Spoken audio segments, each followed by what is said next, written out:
విశాఖ ఉక్కు కర్మాగారం తెలుగు జాతి మనోభావాలతో ముడిపడిన అంశం కాబట్టే ప్యాకేజీ ఇచ్చి ఆదుకున్నట్లు కేంద్ర హోంమంత్రి అమిత్ షా అన్నారు.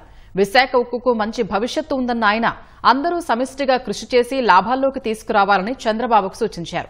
ఎన్టీఆర్కు భారతరత్న ఇవ్వాలని మరోసారి చంద్రబాబు గుర్తు చేయగా ఈ అంశం కేంద్రం వద్ద పెండింగ్లో ఉందంటూ పురంధేశ్వరి ప్రస్తావించారు.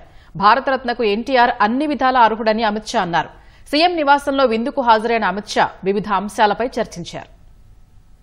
గన్నవరంలో జరిగే ఎన్డీఆర్ఎఫ్ వేడుకల్లో పాల్గొనేందుకు రాష్ట్రానికొచ్చిన కేంద్ర హోంమంత్రి అమిత్ షా గౌరవార్థం ముఖ్యమంత్రి చంద్రబాబు తన నివాసంలో విందు ఏర్పాటు చేశారు. గన్నవరం విమానాశ్రయం నుంచి నేరుగా ఉండవల్లిలోని సీఎం నివాసానికి చేరుకున్న అమిత్ షాకు చంద్రబాబుతో పాటు పవన్ కళ్యాణ్, లోకేష్ స్వాగతం పలికారు. విశాఖ ఉక్కు కర్మాగారానికి కేంద్రం భారీ ప్యాకేజీ ప్రకటించినందుకు అమిత్ షాకు చంద్రబాబు కృతజ్ఞతలు తెలిపారు. అనంతరం ఎన్టీఆర్ కు భారతరత్న ఇవ్వాలని కోరారు. జాతీయ స్థాయిలో కాంగ్రెస్ వ్యతిరేక శక్తులన్నింటినీ ఆయన ఏకం చేసినట్లు చంద్రబాబు గుర్తు చేశారు. సినిమా రంగానికి, రాష్ట్రానికి ఆయన చేసిన సేవల్ని వివరించారు. ఎన్టీఆర్ కు భారతరత్న ఇవ్వాలని కోరుతూ కేంద్రానికి విజ్ఞాపన పత్రం ఇచ్చామని, అది పెండింగ్ లో ఉందని పురంధేశ్వరి అమిత్ షాకు గుర్తు చేశారు. ఎన్టీఆర్ గొప్ప నాయకుడని, భారతరత్నకు అన్ని విధాలా అర్హులని అమిత్ షా అన్నారు. అనంతరం సీఎం చంద్రబాబుతో అమిత్ షా అరగంట సేపు ఏకాంతంగా చర్చలు జరిపినట్లు తెలిసింది.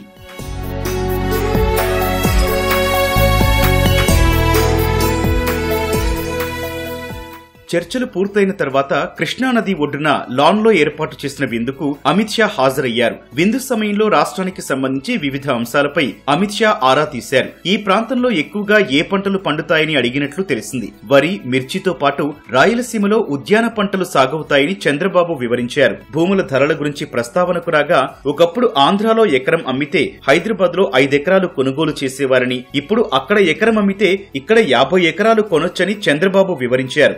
గోదావరికి సంబంధించి అంతర్రాష్ట్ర సమస్యలేమైనా ఉన్నాయా అని అమిత్ షా అడగ్గా ప్రస్తుతానికి గోదావరితో పెద్ద సమస్యలేవీ లేవని, కృష్ణానదికి సంబంధించే వివాదాలు తలెత్తే అవకాశం ఉందని సీఎం వివరించినట్లు తెలిసింది. పోలవరం, బనకచెర్ల అనుసంధాన ప్రాజెక్టు గురించి సీఎం వివరించారు. మాజీ ప్రధాని పివి నరసింహారావు ఉమ్మడి ఆంధ్రప్రదేశ్ సీఎంగా ఎన్నాళ్లు పనిచేశారని అమిత్ షా ఆరా తీశారు. కాంగ్రెస్ కు తరచూ ముఖ్యమంత్రులను మార్చే సంస్కృతి ఉంది కదా, అలాంటప్పుడు ఇక్కడ ఎక్కువ కాలం ఎవరు పనిచేశారని అడగ్గా కాసు బ్రహ్మానందరెడ్డి ఎక్కువ కాలం పనిచేయగా ఆ తర్వాత రాజశేఖర్ రెడ్డి 6 ఏళ్లు సీఎంగా ఉన్నారని చంద్రబాబు బదులిచ్చారు.